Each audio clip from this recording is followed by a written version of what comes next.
Mark, good to see you again. I'll start by asking you about your injury absentees that you've had recently. Scott Banks, what's his situation? Will he be available this Saturday? Scott's back in training. Trained well on Tuesday. That was really his first session back. So obviously we needed to see how he came through that. He was okay. He trained again today. I'll take a view, obviously, leading into the weekend, whether or not he's involved, whether or not it's a little bit soon, or we just allow him to get involved again. But we'll see how he is tomorrow. Obviously, back-to-back training sessions. They weren't in on Wednesday because it was quite a hard session Tuesday, so he didn't get a reaction from that. We just need to see how he is Friday. My feeling is that he should be okay, but we'll take a decision nearer the time, I think, on Scott. Liam's not with us yet, hasn't joined in on the grass. I think he's going out next week with the intention of obviously being able to return to training with us. But obviously we have to bide our time with that one. It's just a little bit slower than we all hoped. But we know what it is. We know the treatment that he's getting. It will bring him back to game time, so there's no concern in terms of the injury. It's just we need to wait. And on the longer absentees, Jamie Walker, Oscar Davey, and Issa to an extent, I know we spoke about him last week. How are they, all three of those progressing? Yeah, Issa's back in the group. He's training with us again. Yes, so he's okay up to a point. Obviously, still needs a little bit more, a bigger body of work really, to allow him the confidence to know that he's sound and he's well to go. The other two guys bang on track. Obviously, Jamie will be back, we feel, much sooner than Manny, but hopefully everything will go to plan. They're all progressing as we thought they would, so no concerns there as yet. How's it been then this week, following on from Saturday's defeat? What's been the message from you? I think the main message from our point of view was obviously we started a little bit on the back foot. That was obviously a little bit to do about how Stockport approached the game, but more really to do with how we were able to affect them as an opposition team coming to Valley Parade. We've been reasonably good at that, really starting strongly, getting our noses in front and then managing the game from that point. For whatever reason, we didn't do that as well as we have done in recent games. So, we've talked about that. We've analysed it, looked back at videos clearly, as we always do, and taken what we need from it to make sure we've got an understanding going into the next game at the weekend. Yeah, I guess a need for a response given the defeat is timely. Well, yeah, I mean, listen, we're not going to go through the whole season not without getting beaten. It's happened, obviously, at the weekend, but that's on the back of an 8-run game. So we just got to go on another run. That's the intention. That's what we need to do. We've got the capability to do it. It's important that we bounce back quickly. We don't obviously want to start a run of indifferent performances and results. We don't think that's going to happen. I don't expect that to happen. So it's about making sure we're good to go at the weekend, which we all feel we are. As a manager, an experienced manager as well in these situations, when you've had a result that hasn't gone the way that you'd like it to, is it a case of maybe with some players just making them feel easier about the disappointment and levelling the emotion, maybe? Yeah, obviously after the game we were all disappointed with the result, but you have to pick yourself up very quickly in this league. There's another game, big challenge coming around the corner, so you can't dwell too readily or too long on defeats. You've got to pick out what you need to understand from the game itself and what happened in the actual game and moments in the game, and recognise it the next time it happens and do something differently. So I think what I've seen this week is a real intensity to our work, a real desire to make sure we get back to winning ways. So I'm really pleased with that. And it is a big game on Saturday. It feels like a big game. You're going up against a side side? Yeah, we're going up against a good side, side with big resources at this level, and our record against them isn't very good. But our record against Harrogate wasn't very good either, and we turned that around. So let's hope that's the same situation this time. What do you expect from them, a side that are well resourced, as you say? Oh, they're a good side. They get the ball down and play. They like to play out from the back, as we do. I'm looking forward to a good game of football. Sometimes we can get sucked into a game that is not how we see the game ourselves, but that can happen, and sometimes it's difficult to work on things to restrict players from being able to control games in terms of possession. But there's any number of things that we can do at the weekend that will obviously help us, and because of the way they play. Sometimes the problems we find when we're trying to have a bit possession-based game, I'm sure they find those problems themselves. So we're well versed in terms of what teams can do against teams that like to play, because we have every week against ourselves. So it's who deals with it best, I feel. Is that where there may be some value in how things unfolded on Saturday that you could learn from the way in which Stockport approached you in that game? Take that forward. Yeah, but on reflection, at the time, I felt it could have been the way Stockport started and the way they played, their formation, but the reality was it was more to do with us in terms of what we didn't do well. And we've talked about that. We've worked on it this week. We'll work on it again tomorrow and make sure that things we didn't do particularly well will do better. And then irrespective of the opposition plan or the way they want to play or the way they want to shape up against us, it shouldn't have an impact on us, because we should be able to obviously dominate and affect them more than they can affect us. That's our intention every time we go up against opposition, is that our game plan and our execution of that is better than their execution. So that's what we'll endeavour to do at the weekend. You set your stall out very early on this season. Success is the obvious target, promotion being in that success. 10 points off top, 5 points off the top three as it stands, albeit you've got a game in hand on first and third. Does that, given what happened on Saturday and going into Saturday's game this Saturday, does that intensify the internal pressure that you put on yourselves to not lose the top pack, as it were? No, I think we're quite comfortable where we are. I think there's added pressure if you're in the top three. Maybe you want to stay in those positions. I think we're well placed. Long way to go. Lots of games to find our way through, and now we're more than happy. Not more than happy, that's the wrong phrase. We're happy enough, I think, with where we are. We're very much in the mix, and we know there's more to come from us as well. And we think obviously on the back of having a good run prior to the Stockport game, we feel there's always the potential to go on a similar run again. So that's what we're looking forward to. We've got a lot of good players in the group. Some will lose form, some will go out with the team, some will come back into the team and give us that boost. So it's a long season. I keep going back to it. It's a long game. It's a long game that we're playing, and it's not getting decided now. No, thanks.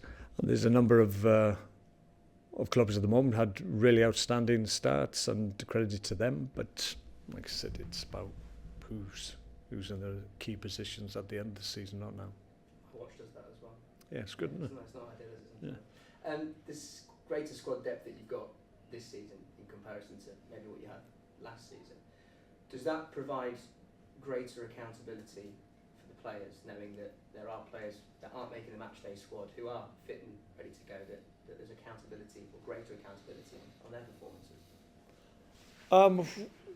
Well, possibly, but I would have thought, irrespective of the strength that we have, it's down to you. If you're in possession of the shirt, that you have to play well. It should be a prerequisite that if you're given the responsibility to play and start games or finish games, either or, then you have to make an impact and make sure that first and foremost you take part in the game and affect the opposition, and hopefully take the game away from them as a team, and you do enough to enable us as a group to win. So that's the accountability, that's the responsibility we all have, and the strength in numbers that we have and quality that we have is a good thing, because we know we're going to have to are going to need everybody. I've said that time and time again, and it still holds true. So that depth is a good thing. We don't see it as a negative, clearly, because it's going to help us. So, and I don't think it's a bad thing if players sometimes are looking over the shoulder, thinking, "Well, goodness me, I've got to play well," or X, Y, and Z might take my place. I think that's a healthy situation to have in your club. Just on Salford, somewhat a reunion maybe for you and the co-owners of their football club as well. I just wanted to ask you really about them taking over a football club, and as someone who shared a dressing room with them at a very early age in their perspective, did you see traits in them to go on and be the co-owners of a football club that now sits in League Two? I didn't have the time. It's too far ahead to look that far into the future, but I think given clearly the resources that they have as individuals, given the longevity they've had in the game and the level they played at and the time they played at, when obviously the rewards of playing at the top level were significant. I did okay as a player, but it kicked on when I finished. So they were able to reap that benefit, and rightly so, because they're all outstanding players and had fantastic careers. So I think a lot of players of that era will think about maybe getting involved in the ownership of clubs. I think people in the past have dipped their toe in it, but maybe not had the resources that, or maybe the network and the backers that they're able to attract because of what they are and what they represent. So I think it's more likely to happen in the future than not. I think it's great that they see their interest as being trying to promote a football club that needs help, and it's an area that they're very aware of and very knowledgeable about. I lived in Salford for 7 years as a kid, and each and every one of them did as well. So it is an area, there's a connection with us. So it's good that they're trying to give something back. They've all gone on to have vast careers in not just owning football clubs, but in their own professional careers as well. And I've heard Gary Neville recently say frequently, actually, about how big an influence walking into that dressing room at Manchester United was on him as a person now, and he name checks you frequently as well. I mean, for him, moulding him into the person that he is now, he says, a massive part of his life, really. Yeah, I've heard Gary say that. I think the dressing room at that time was really strong. There was a lot of characters, a lot of strong, different personalities, but really strong personalities in terms of what they demanded. And as a United player, there's a certain level you have to display every single time you put the shirt on. And there's a lot of players that were able or had the ability to be able to look after what they were doing themselves and make sure somebody else alongside them was making sure they were doing their job as well. So we had any number of players that could do that. So that's why it was a successful team at that time. And the standards were set maybe before they were able to get in the team on a regular basis. And I think they're always appreciative of that time in terms of setting the standards for what they needed to do at United. And with all that in mind, finally, for me, will it have any added feeling then for you being in the dugout as a manager of an opposition team in an area that you lived for a great number of years, owned by former teammates? Well, I'm not going to go easy on them, let's put it that way. That's never going to happen, is it? So, no, but if they're there, I have no idea if they go to every game or whatever, and if we cross paths, it's not like we're close friends. We never were, even as teammates. We were very good teammates and enjoyed our time together, but it's more a case of when I do see any of them, we pick up where we left off last time. But we're not on the end of the phone every other week. It doesn't happen. Okay. As you say, they play a very similar game to Bradford. Does that put extra emphasis on your game having to be at the very best it can be in terms of passing accuracy and retaining possession? Yeah, we'll have to play well because they're very adept at playing the way they do. Not unlike ourselves, but we know there's areas that we can influence or affect the way they want to play and their preferred way of playing. So there's any number of things that we can do to do that. So we'll look at them and talk about that this week and make sure that we recognise situations where we can really put pressure and maybe win balls back in key areas of the field and allow our good players top end of the pitch to have chances and create chances and score goals. I think it'll be a good game. I'm looking forward to it. I think it's not very often we play teams that play in a similar manner to ourselves, so that'll be a little bit more unusual, but we'll see how it goes. But we'll always back ourselves in any game we play. We feel we're good enough to play any type of game. That's on the back, obviously, of a defeat where we haven't done particularly well. But our intention is always to try and impose the way we play on the opposition, not the other way around. I suppose it's one of the rare games where you're playing against a team that's probably got a similar amount of expectation at the start of the season of promotion and what the fans want and what the owners want. Yeah, the club's got a high profile as predominantly as a consequence of the profile of their owners and obviously the path and the journey that they've had up to this point. So in terms of clubs, obviously they don't have the fan base that we have. I mean, we've sold out our allocation away from home once again. So we've got almost the same amount of fans as them in their ground. So the stature of the club and the history of the club is different in terms of the fan base that we have in comparison. So our pressure, I would say, is great because there's more people looking at us critically sometimes than it is for them. Thanks very much. It's not about the hot pace at the top of the table at the moment. Are you sort of surprised at the points tallies of the leaders at this stage of the season already? Well, we've been on a good run and accumulated decent totals, but other teams have done slightly better, and that can happen. I think in this league, there will be other clubs that will come to the fore. Stockport won against us at the weekend. Is this the time that they're going to run? They have the potential to do that. There's other teams that may be underperforming that we, and certainly a lot of people, expected to do better. So I think there's the potential for any number of clubs to go on runs that are similar to the ones at the top of the table. Obviously, confidence comes from winning week in, week out. So that's why we need to get back on track. But it doesn't surprise me. There's good teams at this level and teams that have the potential to go on good runs. But we place ourselves in that same bracket.